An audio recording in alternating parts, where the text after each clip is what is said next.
Yes, నేనే గోపాలరావుని మాట్లాడుతున్నాను. ఇక్కడే ఉన్నాడు. ఓకే. ఎవరు డాడీ ఫోను? ఆ సుజాతేనా?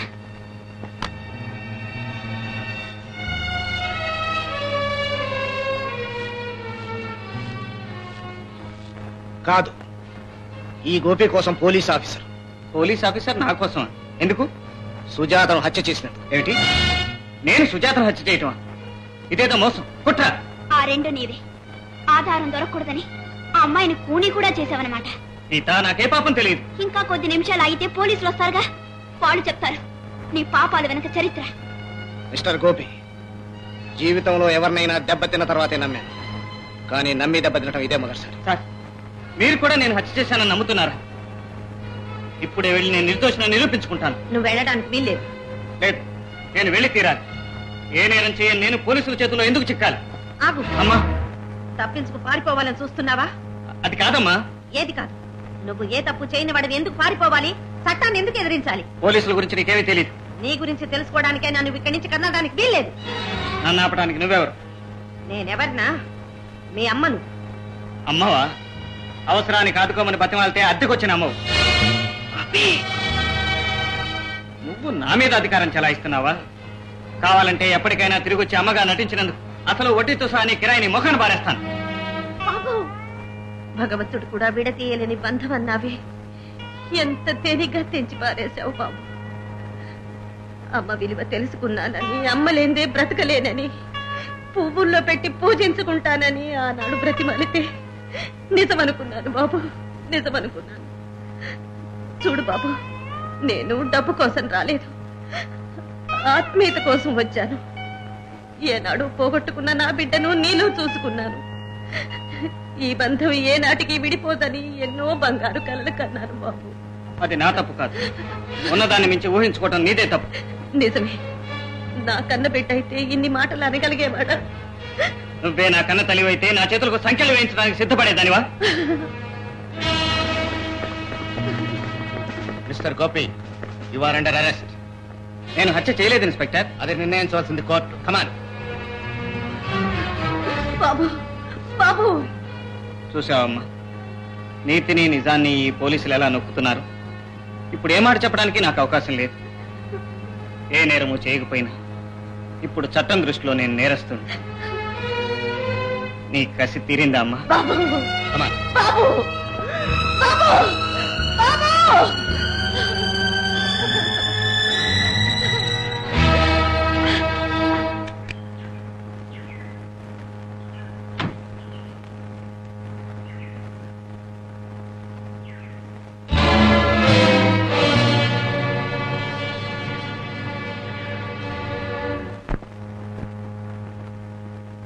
గోపాలరావు, ఈ విషయం విన్నారా?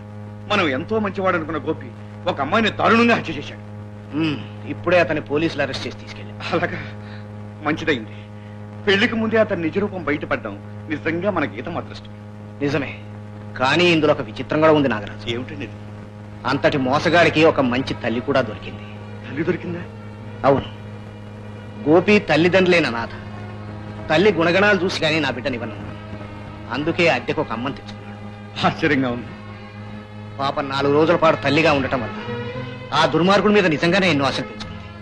పోలీసులు అరెస్ట్ చేసి తీసుకెళ్లటం చూసి నిలువునా కుప్పలా కూలిపోయింది. అలాగా, ఇప్పుడు ఎక్కడుంది? ఇంకా స్పృహలోకి వచ్చినట్లేదు. పద చూద్దాం.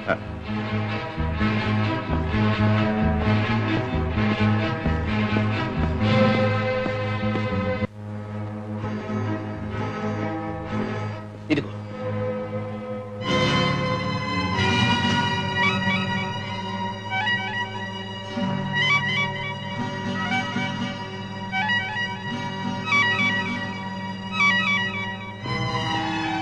అన్నపూర్ణ, అన్నపూర్ణ, అన్నపూర్ణ. నాగరాజు, అన్నపూర్ణకి ఏమైంది సార్? ఏమీ కాలేదు. కాసేపట్లో తెలివి వస్తుంది. అది సరే, ఈవిడ నీకు తెలుసా? నా నట్టింటి దీపం సార్ అన్నపూర్ణ. 25 ఏళ్లుగా ఈ అభాగ్యుడు చీకట్లో అల్లాడింది ఈ ఆణిముత్యం కోసం. ఇంతకాలం నేను బ్రతికి ఊర్లా పోలేదు. ఏనాడో దూరమైన నా భార్య నాకు దక్కింది. అన్నపూర్ణ నీ భార్య? అవును సార్. చెదిరిపోయిన నా కుటుంబం చేరువైంది. నా జీవితానికి ఒక అర్థం తెలిసింది. నాకు నా బిడ్డకు ఒక దిక్కు దొరికింది. గోపాలరావు గారు, ఎన్ని జన్మలిచ్చినా మీ రుణం నేను తీర్చుకోలేదు. అన్నపూర్ణ అన్నపూర్ణ అన్నపూర్ణ నేనే అన్నపూర్ణ, నేనే. నీ కోసం తిరగని చోటు లేదు, వెతకని ప్రదేశం లేదు. ఇంతకాలం ఎక్కడున్నావు, ఎలా ఉన్నావు? ఎక్కడుంటేనేం ఇక్కడ కలుసుకోవాలని రాసిపెట్టింది, కలుసుకున్నావు. ఏ నాటికైనా నిన్ను చేరుకుంటానని ఆశతో బ్రతికున్న నాకు నిన్ను దక్కించిన ఆ భగవంతుడు ఎంత దయామయుడు.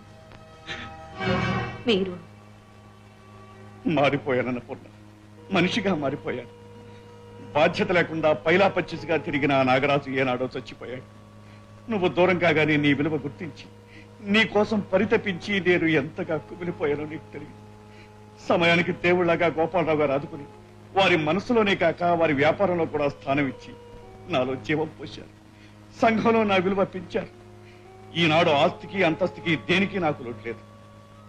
అయినా నాకు బ్రతకాలు లేదు. కానీ బ్రతికాను నా కోసం కాదు, నీ బిడ్డ కోసం. నీ బిడ్డను పెంచి పెద్దవాణ్ణి చేయడం కోసం, నీ బిడ్డను మనిషిగా తీర్చిదిద్దడం కోసం. సాధించానంట పొన్ను, అనుకున్నదంతా సాధించాను. బిఏ చదివించాను, వారి కంపెనీలోనే మేనేజర్ గా చేర్పించాను. ఎక్కడండి? ఎక్కడ నా బిడ్డ? ఎక్కడ? ఎక్కడ? ఇక్కడే ఉన్నాడు అన్నపూర్ణ. రమేష్ రమేష్ రమేష్ రమేష్ రమేష్ ఏమిటన్నా? మీ అమ్మరా, నవమాసాలు మోసి నిన్ను కన్న తల్లిరా.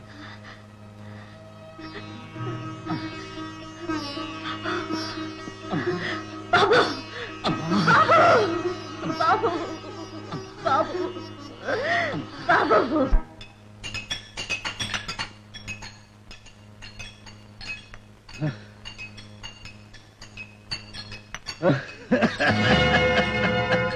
ఏమిటి?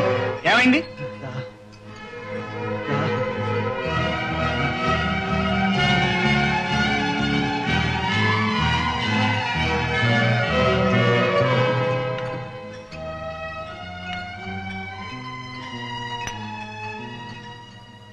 కొత్తగా వచ్చావు. అవును. నేను వచ్చి 20 ఏళ్ళు అయిందిలే. పిక్ పాకెట్, దొంగతనం చేసావా? లేదు, కూని చేశా. అనే తీసుకొచ్చారు. న్యాయానికి కళ్ళు లేవు బాబు. నోరు తెరు. ఏమిటమ్మా మరీ చిన్నపిల్లలాగా? బాబు, ఊరికి రాజువైనా తల్లికి బిడ్డవేగా. అను. అన్నపూర్ణ, దేవుణ్ణి ఇంతసేపు ప్రార్థించావే, ఏం కోరుకున్నావు? ఆడదానికి కావలసినవి జీవితంలో రెండే రెండు: ప్రేమించే భర్త, ప్రయోజకుడైన కొడుకు. ఈ రెండు దేవుడు నాకు ఇచ్చాడు. అంతకంటే కావలసిందేముంది? ఉందన్నపూర్ణ, నేను కోరుకుంటున్నాను. ఏమిటో తెలుసా? ఎన్నో ఏళ్ళు జీవితంతో పోరాడి అలసిపోయిన నా భార్య ఇక కష్టపడకూడదు. అందుకని ఆమెకు చేదోడుగా ఉండటానికి ఒక కోడలు కావాలి అని. వస్తానమ్మా, టైం అయింది. మా పక్కింట్లో నాగరాజు అనేవాడు అప్పుడు ఉండేవాడు. వాడు తాగుబోతూ తిరుగుబోతూ. అలాంటి వాడికి దేవత లాంటి భార్య. ఆమె నాకు సొంత చెల్లెల కంటే ఎక్కువ. మా ఇద్దరికి అక్రమ సంబంధం అంటగట్టాడు ఆ దుర్మార్గుడు. ఆ విషయాన్ని నా భార్య మరింత బలపరిచింది. ఆమెను కట్టుబట్టలతో ఇంట్లోంచి బయటకు గెంటేటట్టు చేసింది. అంతే, నేను సహించలేకపోయాను, చంపేశాను. భార్యను చంపేశావా? అంతేకాదు, పోలీసులకు నేను పట్టుబడేలోగా ఒక మంచి పని కూడా చేశాను. నాగరాజు తన కన్నబిడ్డను రైలు పట్టాల మీద పడేసి వెళ్ళిపోతుంటే రక్షించాను. అన్నం పుణ్యం విరిగిన ఆ పసిబిడ్డను చిదానంద స్వామి వారి ఆశ్రమంలో చేర్చాను. చిదానంద స్వామి వారి ఆశ్రమం? అవును, అందుకే నేను తృప్తిగా ఉండగలుగుతున్నాను. ఆ తృప్తి నాకెలా వస్తుంది? ఏ? నువ్వు హత్య చేసి జైలుకు వచ్చావు, నేను చేయకుండా వచ్చాను. అంటే నువ్వంటే కిట్టన వాళ్ళు చేసి నిన్ను ఇరికించారన్నమాట. అవును, కానీ వాళ్ళెవరో నాకు తెలియదు. ఈ చీకటి కొట్టులో కూర్చుని ఆలోచిస్తే ఎలా తెలుస్తుంది? మరి ముందు నువ్వు తెలివిగా బయటపడాలి. ఆ తర్వాత అసలు వాళ్ళని పట్టించి వాళ్ళకి శిక్ష పడేటట్టు చేయాలి. అంతేగాని చేయని నేరానికి తల వంచి తిరిగి వాళ్ళ ఈ కటకటాల మధ్య నీ బ్రతుకు బలి చేసుకోకూడదు. నిజమే, ఈ చీకటి కొట్టులోంచి బయటపడటం సాధ్యమా? ఎందుకు సాధ్యం కాదు? చూసి చూన్నట్టు వీడు పారిపోవడానికి మనమే అవకాశం ఇస్తే వీడి ముఠా అంతా ఈజీగా పట్టుకోవచ్చు. వీడికో ముఠా ఉందంటారా? అనుమానం లేదు. అదే ఊటీ ఎక్స్పోర్ట్ అండ్ ఇంపోర్ట్ ఆఫీసులో ఉద్యోగాల కోసం వెళ్ళిన అందమైన అమ్మాయిలు ఎందరో 2 ఏళ్ల నుంచి ఆచూకీ తెలియకుండా అదృశ్యమవుతున్నారు. ఇప్పుడు ఈ సుజాత కూడా అదే కంపెనీలో చేరి 4 రోజులు తిరగకుండానే హత్య గావింపబడింది. Correct mister Reddy. ఈ హత్యలన్నిటికీ వీడు ఒక్కడే కారణమై ఉండడు. ఎందుకంటే వీడికి పెత్తనం వచ్చింది మొన్న. మీరన్నట్టు ఈ కంపెనీకి సంబంధించిన పెద్దలందరి మీద ఒక కన్ను వేసించాలి.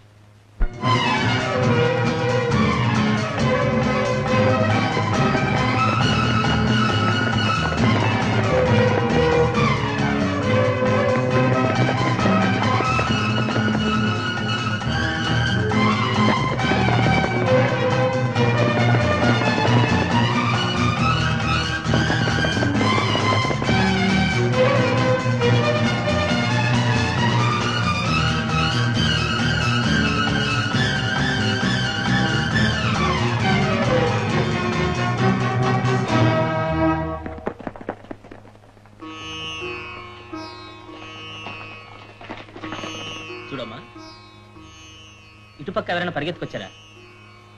ఎవ్వరూ రాలేదు బాబు. కమాన్.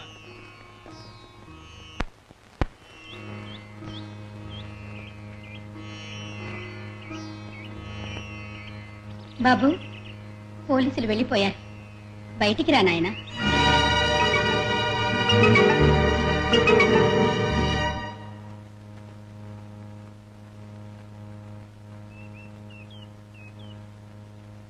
ఇక నిర్భయంగా వెళ్ళొచ్చు బాబు. అమ్మా, లోపల ఫోటోలో ఉన్న వ్యక్తి నాగరాజు కదా? అవును బాబు. ఆయనకు మీకు ఏమిటి సంబంధం? 3 ముళ్ళ బంధం. అయితే మీరు ఇక్కడ ఎందుకున్నారు? అది ఈ సులోచన చేతులారా చేసుకున్న కర్మ. అంటే పెళ్ళైందని తెలిసి కూడా అతని మోజులో పడ్డం నాది తప్పు. కట్టుకున్న భార్యను ఇంట్లో నుంచి గెంటేసి పసి కందుతో నా దగ్గర చేరారు. సులోచన, సులోచన, ఈ రోజుతో అన్నపూర్ణ పీడ విరగడి చేసుకొచ్చాను సులోచన. దాని ఇంట్లోంచి గెంటేసి ఈ బిడ్డను నీ దగ్గర పెంచుదాం తీసుకొచ్చాను. భలేవారండి. ఈ బిడ్డ నేను పెంచితే మరి నా కడుపులో ఉన్న బిడ్డను ఎవరు పెంచుతారు? సులోచన, అవును, నేను ఇప్పుడు గర్భవతిని. అయితే అయితే నన్ను ఇప్పుడు ఏం చేయమంటా? మీ ఇష్టం. ఆ బిడ్డ పీడ విరగడి చేసుకుంటే గాని మీరు నా దగ్గరికి రావద్దు. సులోచన, తప్పదంటావా? ముమ్మాటికి తప్పదు తప్పదు తప్పదు. ఆ తల్లి బిడ్డలను వేరు చేసిన పాపానికి భగవంతుడు నా బిడ్డను నాకు దూరం చేశాడు. అదేమిటమ్మా? అవును బాబు, నా మీద మోజు తీరాక నన్ను అదేలాగా గెంటేసి నా డబ్బుతో నా కన్న బిడ్డతో పరారైపోయాడు. నాగరాజు అంత దుర్మార్గుడా? వాళ్ళ జాడ తెలియక జీవితం మీద విరక్తి పుట్టి చచ్చిపోదాం అనుకున్నాను. ఎప్పటికైనా కన్న బిడ్డను చూడాలన్న ఆశతో ఇలా బ్రతుకుతున్నాను. ఏనాటికైనా నా ఆశ తీరుతుందో లేదు. అయితే రమేష్ ఈవిడ బిడ్డన్నమాట. అమ్మా, నీ బిడ్డ నువ్వు తప్పకుండా చూస్తావు. నేను చూపిస్తాను. బాబు, వాళ్ళు ఎక్కడున్నారో నీకు తెలుసా? తెలుసమ్మా. నన్ను తీసుకెళ్ళు బాబు. నువ్వు అక్కడికి రాకూడదమ్మా. నీ బిడ్డ నీ కాళ్ళ దగ్గరకు వచ్చేటట్టు నేను చేస్తాను.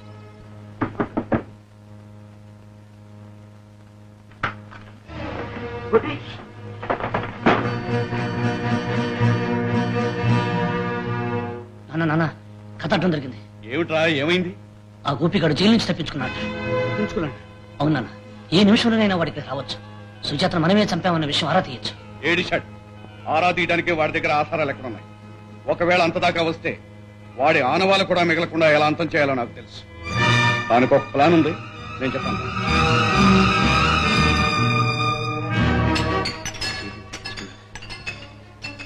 ఈ జైలు నుంచి తప్పించుకున్నది 117 ఒక్కడే. అవును, అనుమానం లేదు, అతనే గోపి అయి ఉంటాడు. అసలే యువకుడు ఉద్రేకంలో ఉంటాడు. ప్రతీకారం కోసం అతను ఏ సాహసానికి పూనుకుంటాడో లేక ఏ దారుణానికి బలి అవుతాడో నాకు భయంగా ఉంది. అందుకే నేను స్వయంగా ఊటి వెళ్తున్నాను. అక్కడ వివరాలను తెలియజేస్తాను. ఇట్లు స్వామీజీ. అనవసరంగా గోపి నేనే రెచ్చగొట్టాను. ఆవేశంలో ఏ ప్రమాదంలో చిక్కుకుంటాడు. ఏం చెయ్యాలి ఇప్పుడు? ఏం చెయ్యాలి? సార్ సార్ బూట్ తప్పించుకొని పారిపోతున్నాడు సార్. కానిస్టేబుల్ కమాన్.